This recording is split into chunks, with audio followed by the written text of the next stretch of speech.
ఏది అయినా ట్రై చెయ్యి ఆచి చికెన్ మసాలా. తెలంగాణకు రైల్వే శాఖ గుడ్ న్యూస్ చెప్పింది. రాష్ట్రంలో మెగా ఫైట్ ఎగ్జామినేషన్ స్టేషన్ ను ఏర్పాటు చేయనున్నట్లు తెలిపింది. ఈ ప్రాజెక్టును 1000 కోట్ల రూపాయలతో ఏర్పాటు చేయనుంది. తెలంగాణలో రైల్వే వ్యవస్థను మరింత బలోపేతం చేసే ప్రయత్నంలో భాగంగా వరంగల్ జిల్లాలో గూడ్స్ రైల్ వ్యాగన్ల రిపేర్ కోసం ఒక మెగా ఫ్లైట్ ఓవర్ ని హలింగ్ ను ఏర్పాటు చేశారు. అయితే ఇది తెలంగాణ రాష్ట్రంలోనే మొట్టమొదటిది. గూడ్స్ రైళ్లకు మైనర్ రిపేర్లు వస్తే కాజీపేట లేదా రామగుండం స్టేషన్లకు తరలించి రిపేర్ చేస్తారు. కానీ ఇప్పుడు ఈ మెగా ఫ్లైట్ ఓవర్ హలింగ్ లో రైలు వ్యాగన్ ను పూర్తిగా వేరు చేసి ఓ భాగంలో అయితే సమస్య ఉందో దాన్ని గుర్తించి సరిచేసి తిరిగి బిగిస్తారు.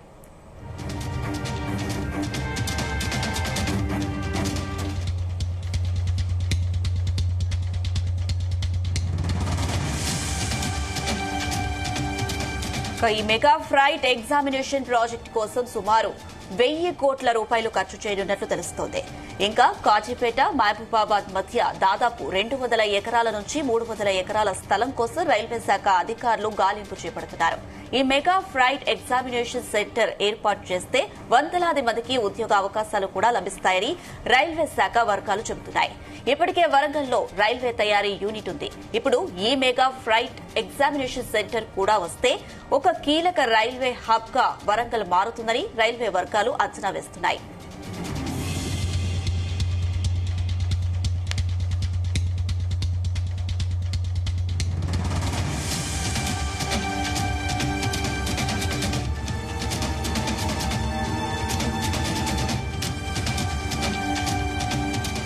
ఈ సెంటర్ లో గూడ్స్ వ్యాగన్లు, వాటి నిర్వహణ, ఓవర్ హీలింగ్ వంటి వాటిని చేపడతారు. ప్రస్తుతం రామగుండం, బెల్లంపల్లి, కాజీపేటలో ఇలాంటి సౌకర్యాలున్నాయి.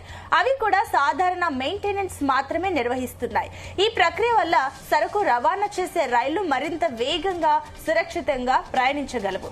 ప్రస్తుతం తెలంగాణలోని వ్యాగన్లను రిపేర్ చేయడం కోసం ఆంధ్రప్రదేశ్ లోని రాయనపాడుకు తరలిస్తున్నారు. ఈ కొత్త సెంటర్ నిర్మించి అందుబాటులోకి తీసుకువస్తే ఆ ఇబ్బందులు తప్పి ఖర్చులు కూడా కలిసి వస్తాయని సంబంధిత వర్గాలు చెబుతున్నాయి.